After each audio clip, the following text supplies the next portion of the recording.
Bendigo a Dios en esta noche. Perdón por la tardanza, me quedo dormido. Yo estoy que ya estoy listo, como dice Pablo, listo para ser sacrificado. El tema que vamos a empezar a hablar estos viernes se titula Ejercitados en la Santidad. Y va a ser la parte 1. El tema de la santidad es sumamente importante, obviamente, para el cristiano. La Biblia está llena de llamado a santidad y sabemos que es la voluntad de Dios. Eso es lo que demanda Dios de sus hijos, y nosotros debemos anhelar con ansia la santidad. La Escritura habla de este tema de muchísimos ángulos, y quisiera nada más dedicarnos en este estudio principalmente a uno, porque obviamente todos no los vamos a poder enseñar.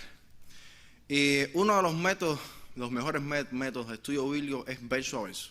Por lo tanto, vamos a basar toda esta enseñanza en el capítulo de Hebreos. En Hebreos capítulo 12 vamos a ver los primeros 11 versículos, y tal vez podamos llegar al famoso Hebreos 12:14. Pero vamos a ver hasta dónde podemos llegar. Y otra herramienta que se usa para explicar cualquier tema bíblico es enseñar basado en principios, en teoremas, cosas establecidas, cosas que están bien claras en la Biblia, y basado en esto usted también enseña. Por ejemplo, cuando uno es niño, uno que va conociendo las cosas de la iglesia, que va conociendo las cosas de Dios, uno se va estableciendo teoremas, o sea, principios. Uno cree que Dios es de esta manera, y todas las cosas que suceden en tu vida, tú las vas como que haciendo que concuerden con todo lo que va pasando. Yo durante mi niñez establecí muchísimos teoremas, y al final resultaron ser que algunos estaban bastante mal, y bueno, otros sí estaban bien. Pero uno de los malos conceptos que yo llegué fue a la conclusión de que una vez que te bautizas, una vez que tú entras a la salvación, la persona se convierte automáticamente en un santo. Entonces yo empecé a tener problemas con esto cuando yo empecé a ver gente que estaba vestida de blanco un día, y después veo que la persona se apartó. Y digo, ya eso no, qué raro, ¿no? No concuerda. ¿Cómo es que personas, Dios le hace un ángel, un angelito, y luego? No, este principio está bastante mal. O sea, cuando tú te conviertes en cristiano, Dios no te transforma en un santo. Nosotros somos llamados santos en Cristo Jesús desde el punto de vista de posición. Ya tú eres santo porque Cristo te hace santo. Pero la santidad es algo que lleva sacrificio, lleva trabajo, autonegación. Es la vida entera, nos las pasamos buscando la santidad.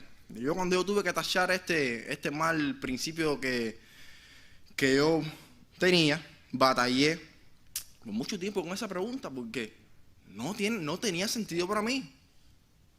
¿Por qué? Si ya la parte más importante ocurrió, ya vine a Cristo y dice que soy una nueva criatura, ¿no?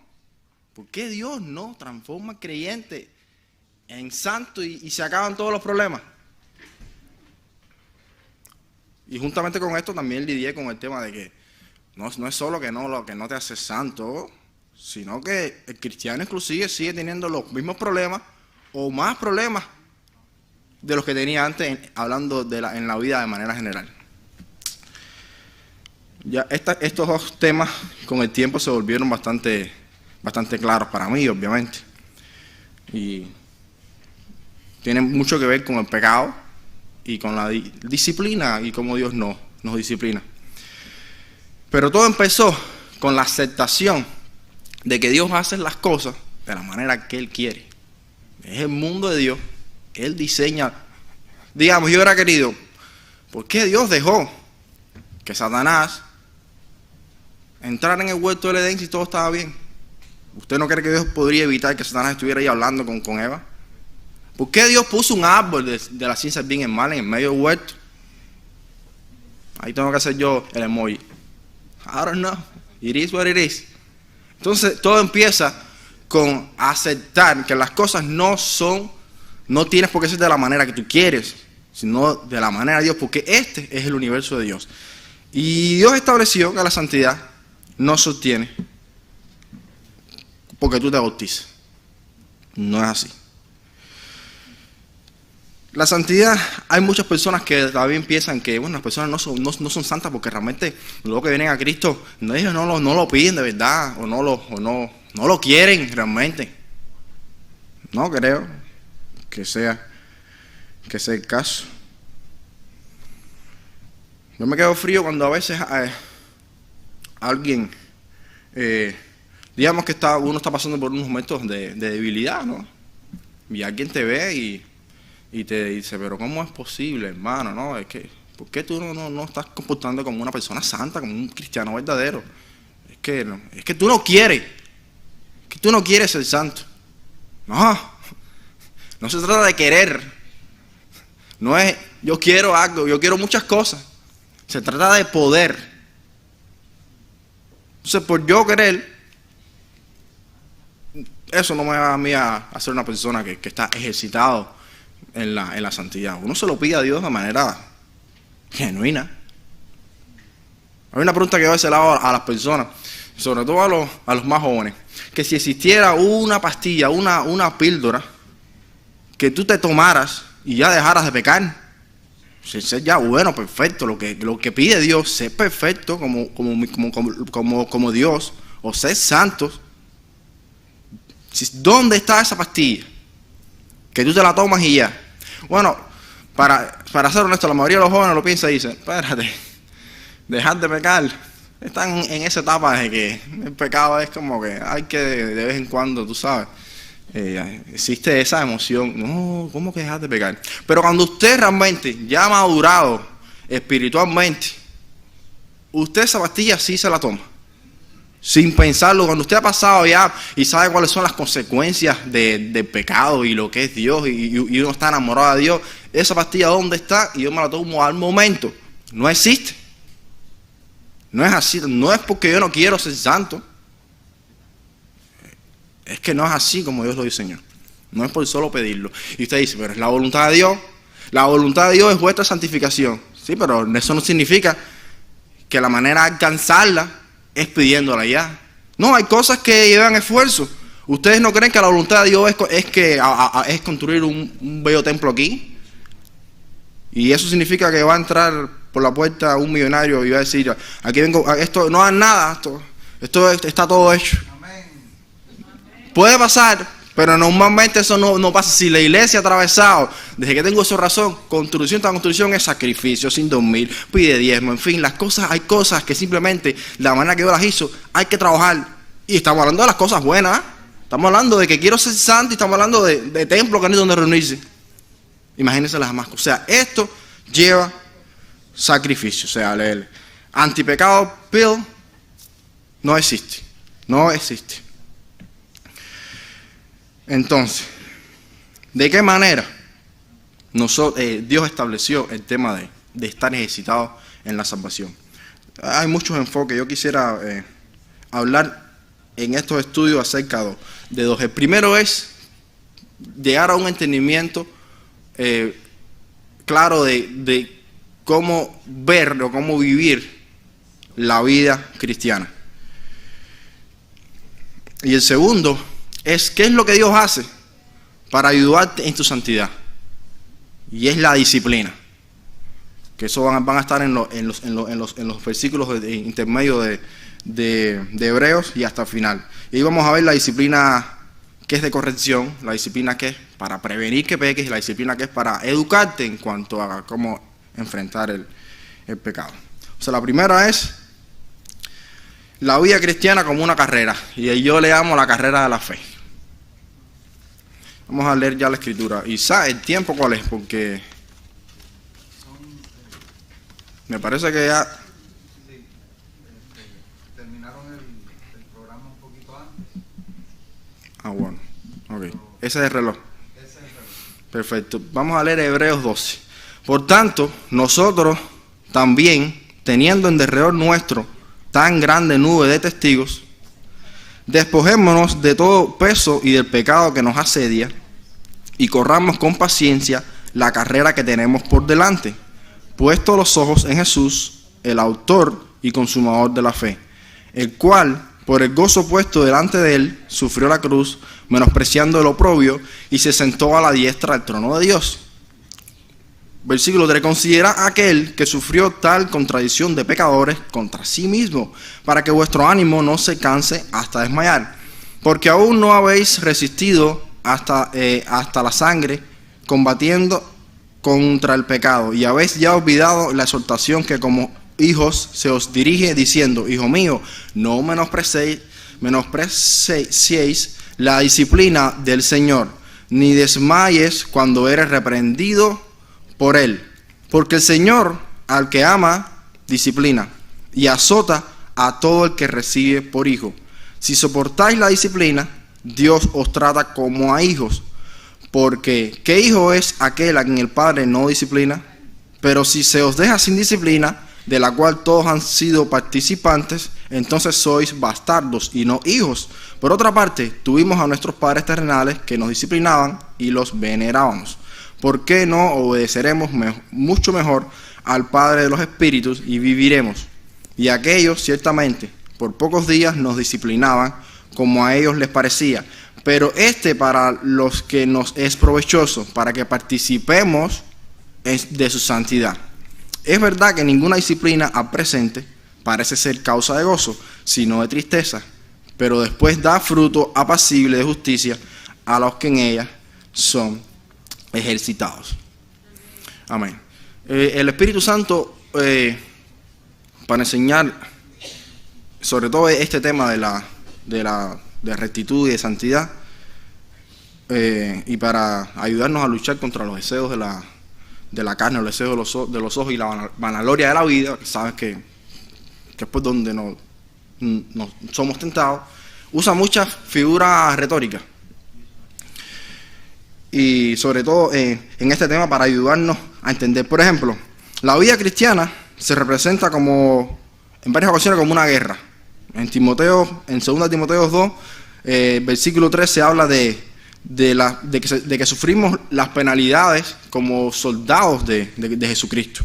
Y en Efesios 6 se habla de la armadura del cristiano.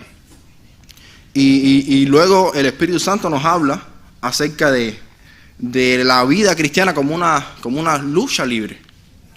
Y que no luchamos contra carne ni sangre, sino contra principados y potestades. También en Corintios 9, Pablo habla de como bolseo, dice: yo peleo, pero no como quien bolsea como quien golpea al aire. En 2 Timoteo 4, el versículo 7, también se hace la misma referencia. En 2 Timoteo habla de la vida como cristiana, como una tierra que uno debe cultivar y esforzarse para poder obtener, con diligencia, poder obtener un buen fruto. Y en Romanos 7 se refiere a esta vida cristiana como un matrimonio. Y también se habla de que la relación que tiene el cristiano con Dios es como una relación de padre a hijo. Y todas estas cosas son muy buenas, entiendes muchos aspectos de Dios y muchos aspectos de la relación que tenemos y de nuestras debilidades y todo.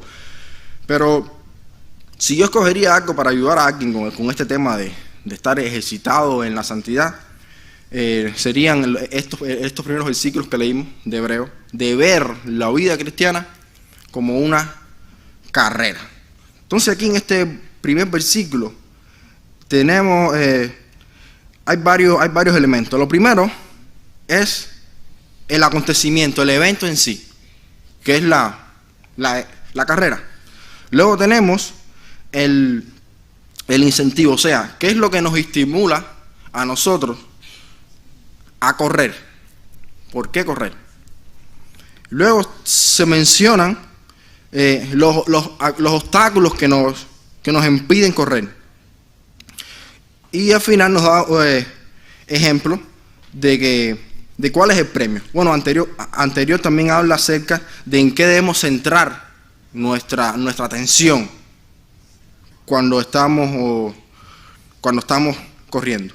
Y luego de estos primeros 4 versículos, ya entonces empieza a hablar de la parte de la disciplina, que realmente es la parte central aquí, pero no creo que hoy vaya a dar tiempo para eso. Entonces tenemos el versículo 1. Por tanto, nosotros también, teniendo alrededor nuestro tan grande nube de testigos, despojémonos de todo peso y del pecado que nos asedia, que está hablando de un pecado, y corramos con paciencia la carrera que tenemos por delante. O sea, el autor está haciendo un llamado a correr. Pero ¿a quién se refiere aquí cuando dice nosotros? Bueno, según los estudiosos del libro de los Hebreos, del autor, lo único que se está seguro es que era judío, pero fuera de eso no se sabe más nada. Y obviamente que el libro es un libro escrito a los judíos, por eso se llama el libro de los Hebreos. Pero se sabe que le habla a distintos grupos de judíos en todo este libro. Primero están, obviamente, los judíos que son los conversos, los cristianos, y que estos están atravesando por todos los problemas y las persecuciones, todos los problemas sociales y las persecuciones que tuvo el hecho de haber dejado el judaísmo de repente y haberse convertido en cristiano. Eso ellos la estaban pasando bastante mal. Y Pablo en esta carta les dirige ciertas palabras de consuelo y para que se sigan esforzando. Ese primer grupo, los judíos creyentes. También le habla a los judíos que no son todavía creyentes, pero que ya tienen el conocimiento de que sí, tiene sentido todo este tema de Cristo y la salvación por fe y todo. Ellos entienden, es como alguien que viene a la iglesia y sabe y conoce a Dios y todo, pero simplemente no da el paso, no se compromete, no está mirando desde afuera, desde una cerca, pero no logra entrar. Esos son los judíos que yo diría los que están convencidos intelectualmente, pero no son realmente creyentes. Y el otro grupo obviamente son los judíos que los judíos antagonistas que simplemente no creen ni entienden nada del tema de la salvación por fe y de Cristo. Y se nota la diferencia porque el autor, cuando está hablando al judío normal, o sea, al que no es creyente, a los otros judíos, dice hermanos, como que son judíos, hermanos. Y cuando habla de los salvos, de los creyentes, dice hermanos santos. O sea, cuando usted lee el libro de los Hebreos, que se los recomiendo, usted va a notar ahí que a veces dice hermano, a veces dice hermano santo. Bueno, en esta ocasión, nosotros aquí es el más general. Él está simplemente dirigiéndose a todo el que lea la carta. Y obviamente se aplica a nosotros en este día igual, pero es un llamado. Él está diciendo al judío, al que no es creyente, entra en la carrera de la fe. Y al que ya es creyente le dice, si ya estás en la carrera, por favor, corre. Porque hay cristianos que están en la carrera, pero están sentados, ¿no? Y son los momentos de debilidad que tienen las personas y aquí él incluye eso. Si no eres, conviértete, pero si ya lo eres, haz lo que tienes que hacer. Entonces, de manera general, el libro de los Hebreos es un estímulo, es un llamado a que los judíos se olviden del viejo pacto. Entonces, el autor empieza, desde el capítulo 1, empieza a demostrar que no hay necesidad de estar atado a ninguna de las cosas anteriores, porque Cristo es mejor que todas las cosas que ellos consideran importantes. Es superior y mejor que los ángeles, que los profetas, que Abraham, que Moisés. El sacerdocio es mucho mejor porque es de la orden de Melquisedec, que es un sacerdocio internacional y no es por herencia. Entonces todas estas cosas él las va mencionando a los judíos para convencerlos de que el judaísmo no es la solución. Y en este caso igual le está diciendo, entren a la carrera y si ya están, por favor, corran. Entonces la vida cristiana no es estar sentado en un buen sillón, bien rodeado de Biblias, ¿viste? Y con un aro de santidad, Y y es así todo, y esperando que Cristo venga. No, esa no es la vida cristiana. Dice la palabra carrera aquí, que se usa en griego, es agón. Y es una palabra de la que se deriva agonía. O sea, y cuando vas ahí a la Biblia en griego, la traducción literal es lucha agonizante. La carrera de fe, la carrera cristiana es una lucha agonizante. Imagínense, vamos a poner un cartel ahí. Usted quiere agonizar, venga Cristo.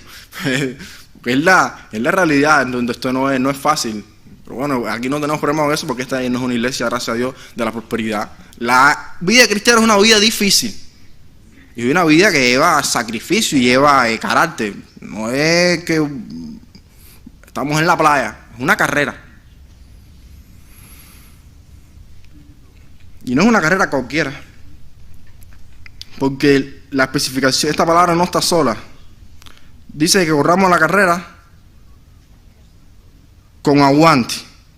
Eso es lo que significa la otra palabra en griego, que significa resistencia. Es una carrera, pero es una carrera de maratón. No es una carrera de velocidad. No, porque las carreras de velocidad son fáciles. O sea, cuando tú eres joven, pues estamos hablando de cristianos que empezaron ya a correr la carrera. Cuando tú eres joven, tú fácilmente corres con velocidad. Todos los jóvenes lo hacen. Es lo mismo que el cristiano nuevo de paquete. Empieza emocionado, está el primer amor. Eso es tremendo. Es una velocidad. Pero eso casi todo el mundo lo hace. Entonces después tú pasas y lo ves tirado y dices, Adielito, ¿qué pasó? te vi que empezaste y ahora. No, porque no es una carrera de velocidad. Es una carrera de resistencia. No es corta, es larga. Cuando tú eres un atleta, el tema de la resistencia lleva tiempo. Lleva tiempo adaptar tu cuerpo, a aguantar todo, hasta lograr llegar al final sin sofocarte, sin desmayarte, sin sentarte. Entonces, lleva disciplina, es autosacrificio, es autonegación, y este es el camino a la santidad. No hay otro. Ese es el único, ese es el que Dios estableció.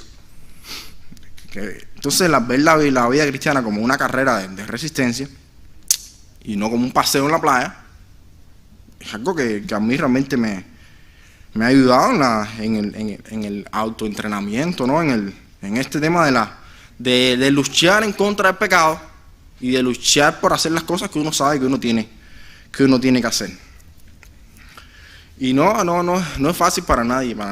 Tú tal vez tienes una percepción de ver a alguien que está haciendo las cosas de una manera correcta y tú piensas que esa persona ya se le hizo fácil. No es así. Inclusive en las cosas que son tu fuerte. Por ejemplo, yo tengo pasión por la Biblia. Yo 2-3 horas al día. Eso es casi todos los días. Pero hay días que yo te voy a mentir. Es una cosa que... No, y entonces no estoy haciendo nada bíblico y realmente en la aplicación me llega una notificación. No has leído tu Biblia hoy. Give me a break. Hay veces que uno no tiene deseo. Esto lleva disciplina, lleva cierto esfuerzo. ¿Y qué tiempo dura esta batalla? Obviamente, como dijo Pablo a Timoteo, he peleado la buena batalla, he acabado la carrera, ya estoy para ser sacrificado. Y el tiempo de mi partida ahí está cercano. Esta carrera dura es toda la vida, hasta que tu último respiro. Esto no hay descanso. Entonces, note la palabra paciencia es con resistencia. Lleva muchas horas de trabajo. Y a veces dices, chico, pero ven acá, pero tú te dedicas tanto tiempo a la Biblia, que gran... No es nada grande, si de todas maneras, la gente de este mundo, todo el que estudia, el que entrena un deporte, los músicos, son 6-7 horas al día, y lo están haciendo por una corona incorruptible. Esto debería ser mucho más importante porque estamos hablando del reino de Dios. Entonces, Esto es uno de los estímulos para hacerlo. No importa el tiempo que tú dediques a estar ejercitados en las cosas de Dios, en la santidad, porque es el reino de Dios. Eso es importante. Y si en otras cosas la gente se esfuerza, se sacrifica, se rompe los huesos, esto debería ser lo mismo. Ese es el llamado que Dios le hace a los cristianos. Hay que esforzarse como si esta fuera la carrera de tu vida. Esto es lo principal. Es lo que más debe llevar energía. Dios quiere que yo sea santo, Dios quiere que yo obedezca. Hay que enfocar todo en eso.